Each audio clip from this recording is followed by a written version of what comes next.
अस्सलामुअलैकुम ऑल। उम्मीद है कि आप सब ठीक होंगे। मैं आपकी खिदमत में हाज़िर हुआ फिर से एक और वीडियो के साथ। वैसे तो काफ़ी टाइम हो गया था, वीडियो कोई नहीं आ रही थी, लेकिन एक चीज़ें भी मतलब इस वक्त नहीं थी ना, ट्रेंड में नहीं थी, या कह सकते कि कोई एडमिशन नहीं थे ओपन, या इस तरह मतलब कोई प्रॉपर वर्किंग वाला टाइम नहीं था। लेकिन हाँ, अब जैसे कि एमएस के एडमिशन हुए हैं ओपन, तो वैसे इसमें भी मैं वैसे काफ़ी लेट हो गया हूँ। तो मैं बताने जा रहा हूँ चीज़ें, ये जो एमएस या ऊपर वाले प्रोग्राम्स हैं पीयू में, उनके लिए है ये वीडियो। तो यानी कि वो इसे तवज्जो से देखेंगे, बाकियों के लिए ज़रूरी नहीं है। हाँ, तो स्टार्ट करते हैं अपनी वीडियो। तो यहाँ पे है, सबसे पहले तो मैं ये बताता हूँ ना, ऊपर वाली चीज़ें भी मैंने स्किप की हुई हैं, वो क्यों की हुई हैं वो मैं बाद में बताऊँगा। पहला है, सबसे पहले आपने ऑनलाइन फॉर्म फिल करना है, ठीक है। फॉर्म कहाँ पे अवेलेबल है, वो सामने आपके वेबसाइट दी हुई है। और 3 से स्टार्ट हो गया एडमिशन, आज 5 है, तो ऑलरेडी मैंने बताया ना, मैं जैसे थोड़ा लेट चल रहा हूँ, तो बाकी चीज़ें तो आपके पास हो गई होंगी, आपके पास चीज़ें। बाकी इन्फॉर्मेशन के लिहाज से ये है कि 13 तक ना, शाम 4 बजे तक आपको जो जो डॉक्यूमेंट्स, जो जो रिक्वायर्ड चीज़ें हैं, वो सारी आपको सबमिट करवानी पड़ेंगी यूनिवर्सिटी, ठीक है। उसके बाद रिटन टेस्ट या इंटरव्यू होंगे, और उस हिसाब से जो उनका क्राइटेरिया होगा, जो मेरिट होगा, जो एलिजिबिलिटी, जो भी चीज़ें होंगी, उसकी बेसिस पे आप लोगों के एडमिशन्स होंगे। तो ये भी देख लेते हैं। अच्छा, एक और ये चीज़ देख लें, the incomplete applications in any respect will not be entertain. अगर किसी की एप्लीकेशन इनकम्प्लीट हुई तो एंटरटेन की ही नहीं जाएगी, यानी उसका एडमिशन कैंसिल हो जाएगा।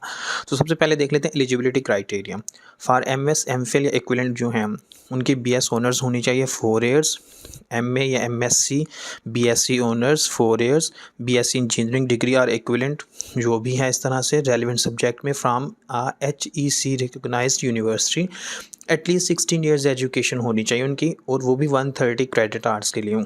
किससे मतलब, जिन्होंने अब कर ली होगी तो उन्हें तो पता होगा, जो अभी मतलब अगर कोई बीए वाला वीडियो देखेगा, बीएससी वाला, तो उन्हें शायद क्रेडिट आवर्स का अभी अच्छे से अंदाज़ा ना हुआ हो। तो जिन्होंने किया है उन्हें तो पता होगा कि 130 क्रेडिट आवर्स का मतलब क्या है। एज पर HEC and PUC rules, not third division in whole career, और पूरे करियर में थर्ड डिवीजन नहीं होनी चाहिए। जिनके मार्क्स होंगे उसके हिसाब से या जीपीए के हिसाब से देख लें थर्ड डिवीजन कहाँ पे बनती है। पीएचडी के लिए भी सेम ही है, वो आप खुद देख लीजिएगा कि क्या क्या है। तकरीबन काफ़ी चीज़ें सेम ही हैं, थोड़ा सा आगे जाके फ़र्क हो जाता है। Terms and conditions, CGPA on a scale other than 4 will be converted accordingly. अब पाकिस्तान में कुछ यूनिवर्सिटीज़ हैं जहाँ पे CGPA 4 ही चलता है, लेकिन कुछ ऐसी भी हैं जहाँ पे CGPA थोड़ा सा ऊपर नीचे भी हो सकता है। तो उन्हें वो बता रहे हैं कि अगर किसी का 5-6 भी है CGPA यूनिवर्सिटी का, तो उसे वो 4 के हिसाब से ही कन्वर्ट करेंगे, यानी इक्विवेलेंट बनाएंगे पहले उसे। Candidates without thesis in MS MPhil equivalent can be admit किया जा सकता है, but they have to complete deficiency of 6 credit hours research thesis. तो उन्हें ये डेफिशिएंसी को कंप्लीट भी करना पड़ेगा। वैसे ये टर्म्स एंड कंडीशंस मैं थोड़ी देर यहाँ पे मतलब जैसे रखा हुआ, स्टॉप करके आप लोग खुद देख लीजिएगा, क्योंकि ये ऐसे नहीं है बेसिक के जो सबके लिए ही हों। तो जिसको जिस हिसाब से जो ज़रूरी हो वो देख ले। एंड में मैं नोट बता देता हूँ, eligibility for PhD sports science and physical education is MPhil degree or equivalent only. ये सिर्फ एक PhD स्पोर्ट्स साइंस और फिजिकल एजुकेशन के लिए उन्होंने बताया हुआ है। उसके बाद आ जाते हैं कि जिनके एप्लीकेशंस हो, मतलब जिन्होंने सबमिट करवा दी हैं, उनके अब होंगे रिटन टेस्ट और इंटरव्यू भी। रिटन टेस्ट की डेट और टाइम ये साथ मेंशन है। टाइम होगा 9 बजे से लेकर 12 बजे के दरमियान, और इंटरव्यू के लिए 9 बजे से 4 बजे तक का टाइम होगा।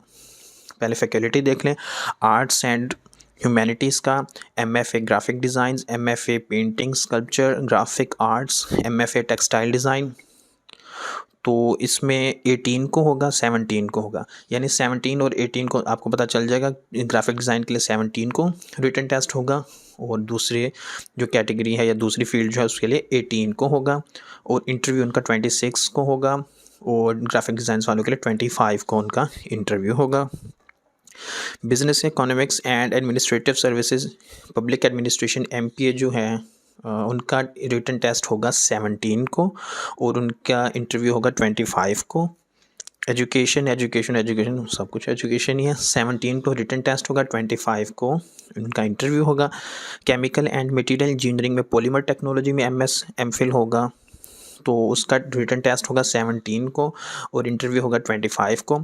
Information and media studies, communication studies या प्रोफेशनल ट्रैक, कम्युनिकेशन स्टडीज़ में 17, यानी तकरीबन सबका ही ना, क्या बार बार पढ़ता जाऊँ, तो सबका ही जो रिटन टेस्ट है वो 17 को होगा और ऑलमोस्ट सबका 25 और 26 को इंटरव्यू हो जाएगा। ठीक है, ये अब अपनी फ़ील्ड के हिसाब से आप लोग खुद देख सकते हैं। मैं यहाँ पे कर थोड़ा सा मतलब रख रहा हूँ वीडियो को, आप बाकी पॉज करके ज़्यादा फर्दर चेक कर सकते हैं। उसके बाद जो है रिज़ल्ट जो है टेस्ट का 21 को आ जाएगा और जो इंटरव्यू सक्सेसफुल कैंडिडेट्स हैं जीआरई बेस्ड रिटन टेस्ट में जिनका है, उनका इंटरव्यू तो होगा 25 और 26 के दरमियान, जैसे कि ऊपर मैंने बता दिया है।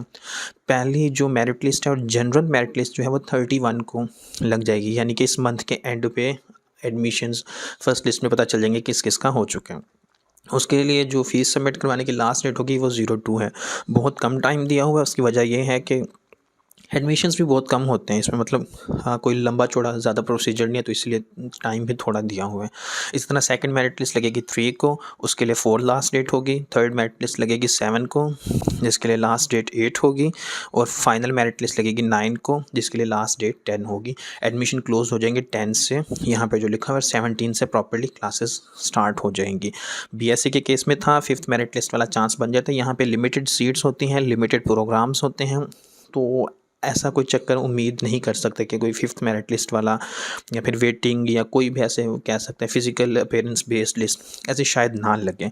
तो इसी में के दौरान में आपको पता चल जाएगा कि किस किस का एडमिशन हो गया। वैसे हो सकता है कि पहली 2-3 में ही कंफर्म हो जाएं चीज़ें। ठीक है, ये वो सारी डिटेल्स थी एमएस के एडमिशन्स को लेके। इसके अलावा अगर कोई और क्वेश्चन हो तो मुझे बताइएगा, मैं मतलब सर्च करनी पड़ेगी डेफिनेटली मुझे, तो मैं उसके बारे में पहले डिटेल से सर्च कर लूँगा और फिर उसके बारे में आपको बता दूँगा। और इसके अलावा मुझे पता है मैंने अब एक पोस्ट की थी, ये मैं उनके लिए बता रहा हूँ जो बीएस प्रोग्राम्स में फ़र्दर फ्यूचर में आना चाहते हैं, तो उनके लिए भी इस वीडियो में मैं थोड़ा सा दे रहा हूँ पैगाम। तो मुझे पता है कि मैंने वो पोस्ट की थी ई कैट की क्लासेस के लिए। तो आप लोगों को पता है इस वक्त ठंड किस कदर ज़्यादा है और दूसरा बारिश वाला सीन भी है, तो जिस वजह से ना थोड़ा सा उस पर वर्किंग जो है ना लेट हो रही है। मतलब चीज़ें तैयार हैं, एक मेरा लेक्चर प्रिपेयर करना पड़ेगा मुझे डेफ़िनेटली पहले, उसमें थोड़ा सा इशू आ रहा है, यानी टाइम नहीं बन रहा। और उसके अलावा डिलीवर यानी कि रिकॉर्डिंग, तो उसमें भी थोड़ा सा ना एक बन रहा है मसला भी। तो इंशाल्लाह मैं कोशिश करूँगा जल्द से जल्द इस मसले को रिज़ॉल्व किया जाए। तो जैसे ये मसला रिज़ॉल्व होगा इंशाल्लाह वो लेक्चर्स भी आपके पास आना शुरू हो जाएंगे। अब उन लेक्चर्स में होगा क्या, पर्टिकुलरली मेरा जो मेन फोकस होगा वो सिर्फ़ और सिर्फ फ़िज़िक्स पे होगा। उसकी वजह ये है कि ई कैट में जो रिसेंट ईयर्स में जो मुश्किल है ना टेस्ट में आ रही हैं चीज़ें, वो सिर्फ़ और सिर्फ फ़िज़िक्स है जो मेन कंसर्न है। इसका ये मतलब नहीं मैं बाकी चीज़ों को टच नहीं करूँगा, आपके साथ मैं केमिस्ट्री के लिए इंपॉर्टेंट पॉइंट्स जो हैं वो शेयर कर दूँगा। अगर मुझे बोल के बताने पड़े तो वो बता दूँगा, वरना अदरवाइज़ सिंपल एक वीडियो रिकॉर्ड करके बैकग्राउंड में कोई म्यूज़िक लगा के इस तरह शेयर कर दूँगा। और इसी तरह मैथ की कुछ ट्रिक्स हैं वो थोड़ी एक्सप्लेन करने वाली होंगी, तो वो मैं एक्सप्लेन कर दूँगा। तो ये सारी चीज़ें आ जाएंगी। मेन मेरा जो फोकस होगा वो फ़िज़िक्स पे होगा, फ़िज़िक्स क्योंकि सबसे मुश्किल आ रहा है ई कैट में पिछले कुछ सालों से, यानी कि सबसे ज़्यादा इशू उसी में हो रहा है। तो अगर वो आपका कवर अप हो जाए तो बाकी सब कुछ कवर अप हो सकता है। तो जिनका एडमिशन हो चुका है वो अपने जूनियर्स तक ये पैगाम पहुंचा दें। उम्मीद करता हूँ कि ये उनके लिए फ़ायदेमंद वीडियोज़ होंगी। Thank you so much and अल्लाह हाफ़िज़।